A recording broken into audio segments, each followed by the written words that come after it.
Hello, ಎಲ್ಲರೂ ಹೇಗಿದ್ದೀರಾ? ಚೆನ್ನಾಗಿದ್ದೀರಾ ಅಂದ್ಕೊಳ್ತಾ ಇವತ್ತು ಅದ್ಭುತವಾದ ಕಿಚನ್ ಟಿಪ್ಸ್ನ ನಾನು ನಿಮ್ಮ ಜೊತೆ ಶೇರ್ ಮಾಡ್ಕೋತಾ ಇದ್ದೀನಿ. ಇವೆಲ್ಲವೂ ಪ್ರತಿದಿನದ ಸರಳ ಜೀವನಕ್ಕೆ ಸಾಕಷ್ಟು ಹೆಲ್ಪ್ ಆಗುತ್ತೆ ಅನ್ನೋದು ನನ್ನ ಅಭಿಪ್ರಾಯ. ಖಂಡಿತ ಈ ವಿಡಿಯೋ ನಿಮಗೆಲ್ಲರಿಗೂ ಯೂಸ್ಫುಲ್ ಆಗಿರುತ್ತೆ, ಇಷ್ಟನೂ ಆಗುತ್ತೆ ಅಂತ ಅಂದ್ಕೊಂಡಿದ್ದೀನಿ. ಹಾಗಾಗಿ ಪೂರ್ತಿ ವಿಡಿಯೋನ ನೋಡಿ.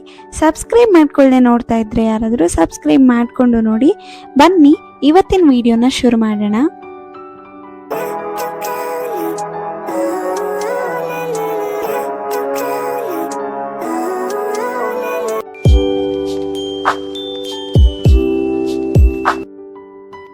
ಅಕ್ಕಿ ರೊಟ್ಟಿ, ರಾಗಿ ರೊಟ್ಟಿ, ಜೋಳದ ರೊಟ್ಟಿ ಎಲ್ಲದನ್ನು ಮಾಡುವಾಗ ಹಿಟ್ಟನ್ನು ಕಾಯಿಸ್ತೀವಿ. ಬಿಸಿ ಹಿಟ್ಟನ್ನು ನಾದೋದು ತುಂಬಾ ಕಷ್ಟ.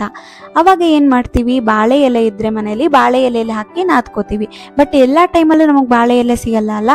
ಆವಾಗ ಏನು ಮಾಡಬೇಕು ಅಂದರೆ, ಆಯಿಲ್ ತಂದಿರ್ತೀವಲ್ಲ ಆ ಪ್ಯಾಕೆಟ್ನ ಚೆನ್ನಾಗಿ ತೊಳೆದು ಈ ರೀತಿಯಾಗಿ ರೆಡಿ ಮಾಡಿಕೊಂಡು ಅದರಲ್ಲಿ ಹಿಟ್ಟನ್ನು ತುಂಬಿ ನಾದೋದ್ರಿಂದ ಪಟಾಪಟ್ ಅಂತ 2 ಮಿನಿಟ್ಸಲ್ಲಿ ನಾದ್ಕೊಬಿಡ್ಬೋದು. ಕೈಯೂ ಸುಡಲ್ಲ, ತುಂಬ ಚೆನ್ನಾಗಿ ನಾದ್ಕೋಬೋದು. ನೋಡಿದ್ರಲ್ಲ ಈಸಿಯಾಗಿ 2 ಮಿನಿಟ್ಸಲ್ಲಿ ಹೇಗೆ ರೆಡಿ ಮಾಡಿದೆ ಅಂತ. ಇವಾಗ ಟಿಪ್ ನಂಬರ್ 2. ಎಲ್ಲರ ಮನೇಲೂ ಬೆಂಡೆಕಾಯಿ ಪಲ್ಯ ಮಾಡೇ ಮಾಡ್ತೀವಿ. ಮಾಡುವಾಗ ಏನಾಗುತ್ತೆ, ಈ ರೀತಿ ಕಟ್ ಮಾಡುವಾಗ ಚಾಕುಗೆ ಮತ್ತು ಚಾಪಿಂಗ್ ಬೋರ್ಡ್ಗೆ ಎಲ್ಲ ಅದರದ್ದು ಲೋಳೆ ಅಂಶ ಅಂಟುತ್ತೆ. ಆ ರೀತಿಯಾಗಿ ಅಂಟಬಾರ್ದು ಅಂದರೆ ಒಂದು ಚಿಕ್ಕ ಲೆಮನ್ನ ತಗೊಂಡು ಚಾಕುಗೆ ಈ ರೀತಿಯಾಗಿ ಉಜ್ಜೋದ್ರಿಂದ ಅದರಲ್ಲಿರೋ ಲೋಳೆ ಅಂಶ ತಾಗಲ್ಲ. ಹಾಗೆ ಸುಲಭವಾಗಿ ಬೆಂಡೆಕಾಯಿನ ಕಟ್ ಮಾಡ್ಕೋಬಹುದು. ನೋಡಿ ತೋರಿಸ್ತೀನಿ ಎಷ್ಟು ಈಸಿಯಾಗಿ ಕಟ್ ಮಾಡ್ಕೋಬಹುದು ಅಂತ. ಹಾಗೆ ತರಕಾರಿಯನ್ನು ಕಟ್ ಮಾಡುವಾಗ ಈ ರೀತಿ ಪಕ್ಕದಲ್ಲಿ ಪ್ಲೇಟ್ ಇಟ್ಕೊಂಡ್ರೆ ಈಸಿ ಆಗುತ್ತೆ. ಕೌಂಟರ್ ಟಾಪ್ ಕೂಡ ಗಲೀಜಾಗಲ್ಲ. ಟಿಪ್ ನಂಬರ್ 3 ಏನಂದರೆ, ಎಲ್ಲರ ಮನೆಯಲ್ಲೂ ಗ್ರಾಸರೀಸ್ನ ರೀಫಿಲ್ ಮಾಡೇ ಮಾಡ್ತೀವಿ ಎವ್ರಿ ಮಂತು. ಕಡಲೆಬೇಳೆ ಆಗಿರ್ಬೋದು, ಹೆಸರು ಕಾಳು ಇರ್ಬೋದು, ಬೌಡೆ ಕಾಳು ಇರ್ಬೋದು, ಶೇಂಗಾ ಇರ್ಬೋದು, ಈ ರೀತಿಯಾಗಿ ನಾವು ರೀಫಿಲ್ ಮಾಡಿಟ್ಕೋತೀವಿ. ಬಟ್ ಆದ್ರೂ ಕೆಲವೊಂದು ಸತಿ ಹುಳ ಬಂದಿರುತ್ತೆ.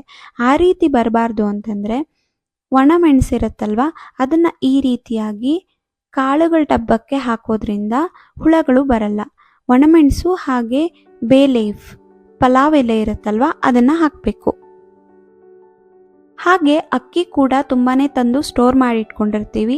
ಅಕ್ಕಿಯಲ್ಲೂ ಸಹ ಹುಳ ಆಗಬಾರ್ದು, ಸುರಭಿ ಆಗಬಾರ್ದು, ಗಂಟು ಕಟ್ಟಬಾರ್ದು, ತುಂಬಾ ಚೆನ್ನಾಗಿರಬೇಕು ಅಂತಂದರೆ ಅದಕ್ಕೂ ಕೂಡ ಒಣಮೆಣಸು, ಪಲಾವ್ ಎಲೆನ ಹಾಕಿ ಇಟ್ಕೋಬಹುದು. ಹಾಗೆ ಕಹಿ ಬೇವಿನ ಎಲೆ ಕೂಡ ಹಾಕ್ಬೋದು. ತುಂಬಾ ಚೆನ್ನಾಗಿರುತ್ತೆ ಅಕ್ಕಿ, ಯಾವುದೇ ರೀತಿ ಹುಳ ಬರಲ್ಲ.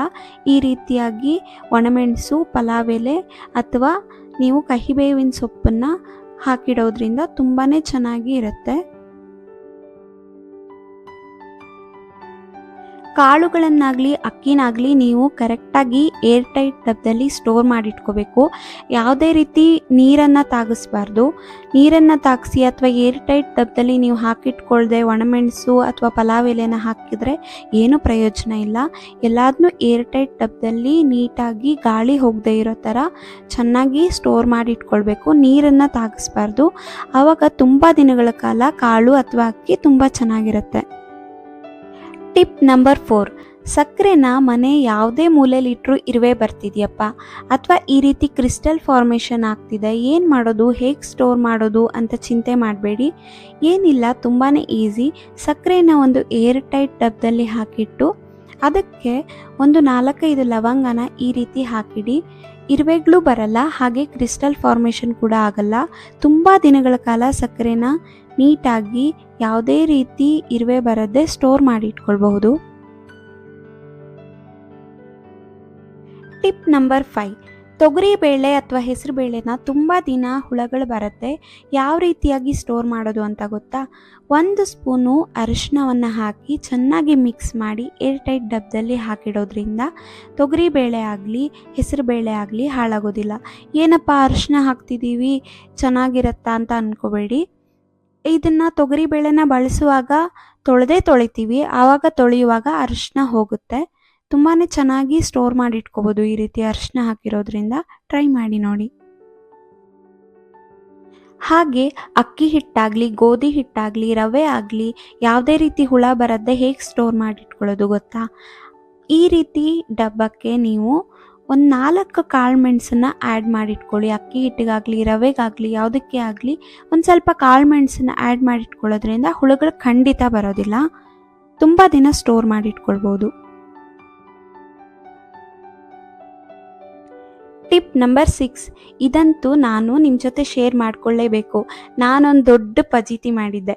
ನಾನು ಬಣ್ಣದ ಸೌತೆಕಾಯಿ ಸಾಂಬಾರು ಮಾಡಿದ್ದೀನಿ, ಟೇಸ್ಟ್ ಮಾಡ್ತಾಯಿದ್ದೀನಿ, ಫುಲ್ ಕಹಿ. ಅದರಲ್ಲಿ ಒಂಚೂರು ಕಹಿ ಅಂಶ ಇಲ್ಲ ಅನ್ನೋಂಗಿಲ್ಲ, ಆ ರೀತಿ ಕಹಿಯಾಗಿತ್ತು. ನಾನು ಒಂದು ನಿಮಿಷ ಯೋಚನೆ ಮಾಡಿದೆ, ಏನು ಸಾಂಬಾರು ಪೌಡ್ರ್ ಏನಾದರೂ ಕಹಿ ಆಗೋಗಿದೆಯಾ, ಏನಾಗಿದೆ ಅಂತ. ಒಂದು 10 ನಿಮಿಷ ಆದಮೇಲೆ ಗೊತ್ತಾಯಿತು ನನಗೆ, ಓ ಬಣ್ಣದ ಸೌತೆಕಾಯಿ ಹೋಳೆ ಕಹಿಯಾಗಿದೆ ಅಂತ. ಆ್ಯಕ್ಚುಲಿ ಈ ಕೋಸಂಬರಿ ಎಲ್ಲ ಮಾಡ್ತಾರಲ್ಲ, ಆವಾಗ ಸೌತೆಕಾಯಿ ಕಹಿ ಬರುತ್ತೆ ಅಂತ ಗೊತ್ತಿತ್ತು ನನಗೆ. ಕೋಸಂಬರಿ ಮಾಡುವಾಗ ಯಾವಾಗ್ಲೂ ನಾನು ಸ್ವಲ್ಪ ಟೇಸ್ಟ್ ಮಾಡಿಕೊಂಡು ಸೌತೆಕಾಯಿನ ಆಮೇಲೆ ಕೋಸಂಬರಿಗೆ ಹಾಕ್ತೀನಿ. ಬಟ್ ಬಣ್ಣದ ಸೌತೆಕಾಯಿಯು ಕಹಿ ಬರುತ್ತೆ ಅಂತ ನನಗೆ ನಿಜವಾಗ್ಲೂ ಗೊತ್ತಿರಲಿಲ್ಲ. ಸಾಂಬಾರು ಪೂರ್ತಿ ಚೆಲ್ಲಿದ್ದಾಯಿತು, ಆ ರೀತಿ ಫಜೀತಿ ಮಾಡ್ಕೊಂಡಿದ್ದೆ. ಥ್ಯಾಂಕ್ ಗಾಡ್ ಯಾರಾದರೂ ನೆಂಟರು ಬಂದಾಗ ಒಂದು ಆ ರೀತಿ ಆಗಿಲ್ಲ ಅಂದ್ಕೊಂಡೆ. ಈ ರೀತಿ ಕಹಿ ಬಂದಾಗ ಏನು ಮಾಡಬೇಕು ಅಂತಂದರೆ, ಸೌತೆಕಾಯಿ ತಿರುಳನ್ನೆಲ್ಲ ತೆಗೆದು, ಮೇಲೆ ಇರುತ್ತಲ್ವ ಆ ತಿರುಳನ್ನೆಲ್ಲ ತೆಗೆದು ಕಟ್ ಮಾಡಿಕೊಂಡು ಹುಣಸೆ ಹಣ್ಣು ಮತ್ತು ಉಪ್ಪನ್ನು ಹಾಕಿ ಚೆನ್ನಾಗಿ ತೊಳಿಬೇಕು. ಆ ರೀತಿ ಚೆನ್ನಾಗಿ ತೊಳೆಯೋದ್ರಿಂದ ಅದರಲ್ಲಿರೋ ಕಹಿ ಅಂಶ ಎಲ್ಲ ಹೋಗುತ್ತೆ. ಆಮೇಲೆ ಸಾಂಬಾರನ್ನ ಮಾಡ್ಬೋದು. ಇಲ್ಲ ಅಂತಂದರೆ ನನ್ನ ಥರನೇ ಫಜೀತಿ ಕಹಿ ಕಹಿ ಸಾಂಬಾರನ್ನ ಮಾಡ್ಕೋತೀರಾ. ಸೊ ಕಹಿ ಬಂದಿತ್ತು ಅಂತಂದರೆ ಬಣ್ಣದ ಸೌತೆಕಾಯಿನ ಬಿಸಾಕಬೇಡಿ. ಈ ರೀತಿ ಉಪ್ಪು ಮತ್ತು ಹುಣಸೆ ಹಣ್ಣಲ್ಲಿ ಹಾಕಿ ತೊಳೆದು ಸಾಂಬಾರನ್ನು ಮಾಡಿ. ಯಾವುದಕ್ಕೂ ಸಾಂಬಾರು ಮಾಡೋಕ್ಕಿಂತ ಮುಂಚೆ ಕಹಿ ಇದೆಯಾ ಇಲ್ವಾ ಅಂತ ನೀವು ಕಟ್ ಮಾಡಬೇಕಾದ್ರೆ ಟೇಸ್ಟ್ ಮಾಡಿ ಸಾಂಬಾರನ್ನು ಮಾಡೋದು ಒಳ್ಳೆಯದು.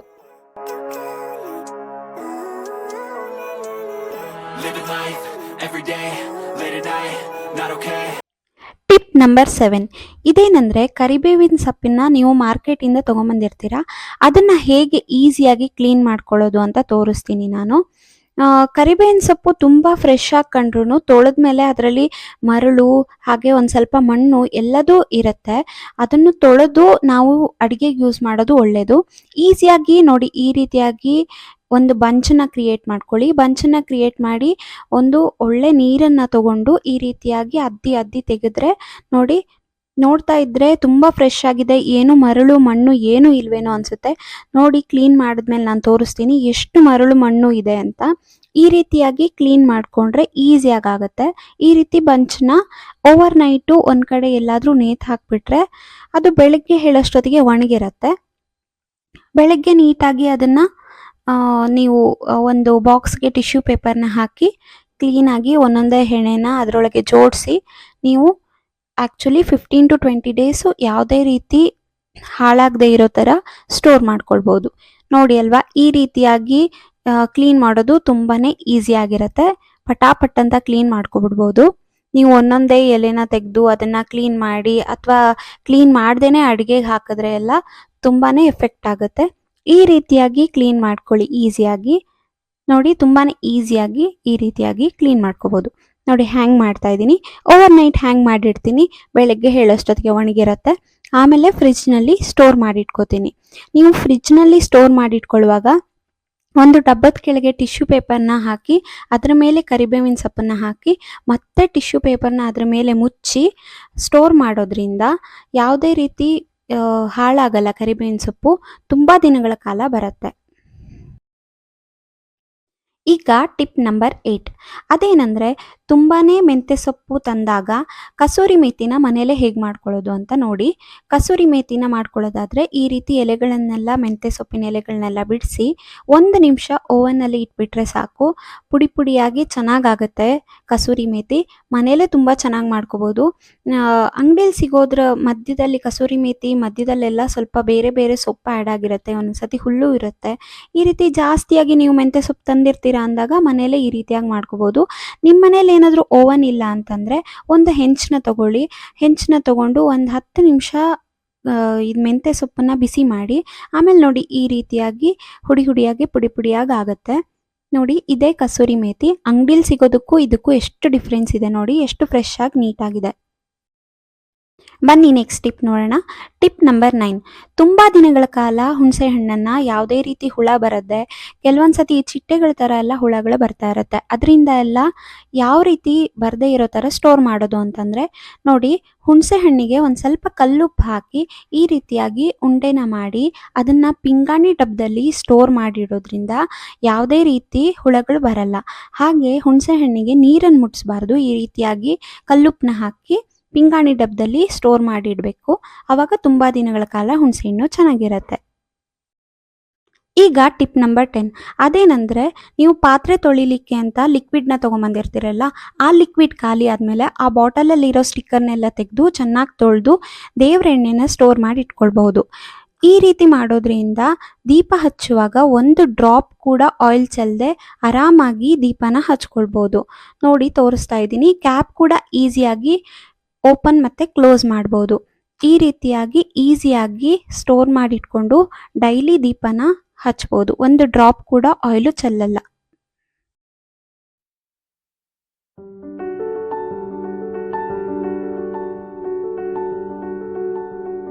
Tip number 11. ಇದೇನಂದರೆ, ನಿಮ್ಮ ಮನೇಲಿ ಚಾಕು ಏನಾದರೂ ಶಾರ್ಪ್ ಆಗಿಲ್ಲ, ನೀಟಾಗಿ ಕಟ್ ಆಗ್ತಾ ಇಲ್ಲ ಅಂತಂದರೆ, ಒಂದು ಕಪ್ನ ತೊಗೊಂಡು ಅದ್ರ ಹಿಂಬದಿಯಲ್ಲಿ ಈ ರೀತಿಯಾಗಿ ಒಂದು 10 ನಿಮಿಷಗಳ ಕಾಲ ಉಜ್ಜಿದ್ರೆ ಸಾಕು. ಚಾಕು ತುಂಬಾ ಶಾರ್ಪ್ ಆಗುತ್ತೆ. ನೋಡಿ, ಈ ರೀತಿಯಾಗಿ ಉಜ್ಜಬೇಕು ಎರಡು ಬದಿಯಲ್ಲೂ. ಈ ರೀತಿಯಾಗಿ ಉಜ್ಜೋದ್ರಿಂದ ಚಾಕು ತುಂಬಾ ಶಾರ್ಪ್ ಆಗುತ್ತೆ, ನೀಟಾಗಿ ಕಟ್ ಆಗುತ್ತೆ. ಹಾಗೆ ಕತ್ರಿ ಕೂಡ ಬೊಡ್ಡಾಗಿದೆಯಾ, ನೀಟಾಗಿ ಕಟ್ ಆಗ್ತಾ ಇಲ್ವಾ?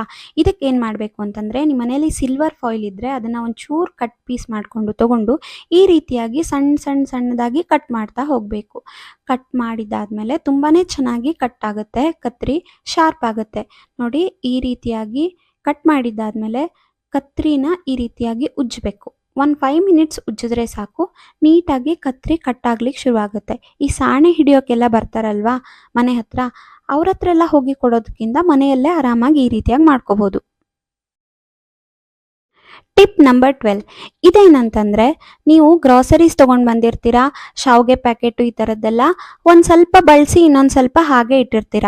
ಅದರಲ್ಲೆಲ್ಲ ಏರ್ ತುಂಬಿಕೊಂಡು ಹಾಳಾಗಿಬಿಡುತ್ತೆ ಬೇಗ ಗ್ರಾಸರೀಸು. ಅವಾಗ ಏನು ಮಾಡಬೇಕು ಅಂತಂದರೆ, ಈ ರೀತಿ ಕ್ಲಿಪ್ಪು ಮಾರ್ಕೆಟಲ್ಲಿ ಸಿಗುತ್ತೆ, ಏರ್ ಟೈಟ್ ಕ್ಲಿಪ್ಪು. ಅದನ್ನು ತೊಗೊಂಡು ಬಂದು ನೋಡಿ, ಈ ರೀತಿಯಾಗಿ ಹಾಕಿಡೋದ್ರಿಂದ ಎಲ್ಲ ಕವರ್ಸಿಗೆ ಗ್ರಾಸರೀಸ್ಗೆ ಯಾವುದೇ ರೀತಿ ತೊಂದರೆ ಆಗಲ್ಲ. ಮತ್ತು ತುಂಬ ದಿನಗಳ ಕಾಲ ಯಾವುದೇ ರೀತಿ ವೇಸ್ಟ್ ಆಗದೆ ಸ್ಟೋರ್ ಮಾಡ್ಕೊಳ್ಬೋದು. Tip number 13. ತೆಳ್ಳೆವೆಲ್ಲ ಮಾಡ್ತಿರ್ತೀರಲ್ಲ, ದೋಸೆನ ತುಂಬ ತೆಳುವಾಗಿ ಎರಿಯೋದು ಹೇಗೆ ಅಂತಂದರೆ, ಬಾಳೆ ಎಲೆ ಇದ್ದರೆ ಎರಿಬೋದು. ಬಾಳೆ ಎಲೆ ಎಲ್ಲ ಸರಿನೂ ಸಿಗಲ್ಲ. ಆವಾಗ ಈ ಎಕ್ಸ್ಪೈರಿ ಆಗಿರತ್ತಲ್ವ ATM ಕಾರ್ಡು, ಅದರಲ್ಲಿ ಕೂಡ ಈ ರೀತಿಯಾಗಿ ನೀಟಾಗಿ ತೆಳ್ಳೆವನ್ನು ಎರಿಬೋದು. ಈ ರೀತಿಯಾಗಿ ತೆಳ್ಳದಾಗಿರೋ ದೋಸೆನ ಮಾಡ್ಕೊಳ್ಬೋದು. ತುಂಬಾ ಚೆನ್ನಾಗಿರುತ್ತೆ. ATM ಕಾರ್ಡ್ ಕೂಡ ಕರಗಲ್ಲ. ನೋಡಿ, ಈ ರೀತಿಯಾಗಿ ದೋಸೆನ ತೆಳುವಾಗಿ ಮಾಡ್ಕೊಳ್ಬೋದು. ನಮಗೆ ಬಾಳೆ ಎಲೆ ಸಿಕ್ಕಿಲ್ಲ ಅಂದರೂ ರುಚಿಯಾಗಿ ತೆಳ್ಳದಾಗಿರೋ ದೋಸೆ ಪಟಾಪಟ್ ಅಂತ ರೆಡಿ ಆಗಿಬಿಡುತ್ತೆ. Tip number 14. ಇದೇನಂದರೆ, ಕೆಲವೊಂದು ಸತಿ ಅಡುಗೆ ಮಾಡುವಾಗ ಕೌಂಟರ್ ಟಾಪ್ ಮೇಲೆಲ್ಲ ಆಯಿಲ್ ಬೀಳುತ್ತೆ. ಹಾಗಿದ್ದಾಗ ಏನು ಮಾಡಬೇಕು ಅಂತಂದರೆ, ಆಯಿಲ್ ಚೆಲ್ಲೋದಾಗ ನಿಮ್ಮ ಮನೇಲಿ ಅಕ್ಕಿ ಹಿಟ್ಟು ಅಥವಾ ಗೋಧಿ ಹಿಟ್ಟಿದ್ರೆ ಅದನ್ನು ಹಾಕಿ ತೆಗಿಬೋದು. ಇಲ್ಲ ಅಂತಂದರೆ ಈ ರೀತಿ ಈಸಿಯಾಗಿ ಟಿಶ್ಯೂ ಪೇಪರಿಂದ ರಿಮೂವ್ ಮಾಡ್ಕೋಬೋದು. ನೀವು ಬಟ್ಟೆ ಎಲ್ಲ ಹಾಕಿ ಅದನ್ನು ಉಜ್ಜಿ ತೆಗಿಯೋದ್ರಿಂದ ಬಟ್ಟೆಗೂ ಅಂಟುತ್ತೆ, ಕೌಂಟರ್ ಟಾಪ್ ಕೂಡ ಕರೆಕ್ಟಾಗಿ ಕ್ಲೀನ್ ಆಗಲ್ಲ. ನೋಡಿ, ಈ ರೀತಿಯಾಗಿ ಏನೇ ಬಿದ್ದಿದ್ರು, ದೋಸೆ ಹಿಟ್ಟು ಬಿದ್ದಿದ್ರು, ಏನೇ ಬಿದ್ದಿದ್ರು ಪಟ್ ಅಂತ ಟಿಶ್ಯೂ ಪೇಪರಲ್ಲಿ ರಿಮೂವ್ ಮಾಡ್ಕೋಬೋದು. ಕೌಂಟರ್ ಟಾಪು ಯಾವಾಗಲೂ ನೀಟಾಗಿ ಕ್ಲೀನಾಗೇ ಇರುತ್ತೆ ಈ ರೀತಿಯಾಗಿ ಮಾಡೋದ್ರಿಂದ. Tip number 15. ಇದೇನಂತಂದರೆ, ಈಸಿಯಾಗಿ ಪಟಾಪಟ್ ಅಂತ ಬೆಳ್ಳುಳ್ಳಿನ ಹೇಗೆ ಬಿಡಿಸೋದು ಅಂತ. ಫಸ್ಟು ಇಳಕಿರುತ್ತಲ್ವ, ಬೆಳ್ಳುಳ್ಳಿ ಇಳಕನ್ನು ಈ ರೀತಿಯಾಗಿ ಸಪ್ರೇಟ್ ಮಾಡ್ಕೋಬೇಕು. 1-2 ಮಿನಿಟ್ಸು ಓವನಲ್ಲಿ ಇಟ್ಟರೆ ಸಾಕು, ಬೆಳ್ಳುಳ್ಳಿ ಬಿಸಿ ಆಗುತ್ತೆ. ಆಮೇಲೆ ಈಸಿಯಾಗಿ ಸಿಪ್ಪೆನ ಸುಲಿಬೋದು. ನಿಮ್ಮ ಮನೇಲಿ ಏನಾದರೂ ಓವನ್ ಇಲ್ಲ ಅಂತಂದರೆ ಈ ರೀತಿ ಇಳಕನ್ನೆಲ್ಲ ಸಪ್ರೇಟ್ ಮಾಡಿಕೊಂಡು 1 ಗ್ಲಾಸು ಬಿಸಿ ನೀರನ್ನು ಹಾಕಿ ಇಟ್ಬಿಡಿ. ಆಮೇಲೆ 5 ಮಿನಿಟ್ಸ್ ಬಿಟ್ಟು ನೋಡಿ, ಈ ರೀತಿಯಾಗಿ ಈಸಿಯಾಗಿ ಪಟಾಪಟ್ ಅಂತ ಬೆಳ್ಳುಳ್ಳಿನ ಸುಲ್ಕೊಬಿಡ್ಬೋದು. ಸೊ ಇವತ್ತು ನಾನು ತೋರಿಸಿದಂಥ ಎಲ್ಲ ಕಿಚನ್ ಟಿಪ್ಸ್ ನಿಮಗೆ ಇಷ್ಟ ಆಗಿದೆ ಅನ್ಕೋತೀನಿ. ಇಷ್ಟ ಆದರೆ ದಯವಿಟ್ಟು ಒಂದು ಲೈಕ್ ಮಾಡಿ, ಕಮೆಂಟ್ ಮಾಡಿ, ಹಾಗೆ ಸಬ್ಸ್ಕ್ರೈಬ್ ಮಾಡಿಕೊಂಡು ನೋಡಿ. ಸಿಗ್ತೀನಿ ಮುಂದಿನ ಲಾಗ್ಗಳಲ್ಲಿ. ಅಲ್ಲಿವರೆಗೂ ಎಲ್ಲರೂ ಖುಷಿಯಾಗಿರಿ, ಹ್ಯಾಪಿಯಾಗಿರಿ. Take care. ಬಾಯ್ ಬಾಯ್.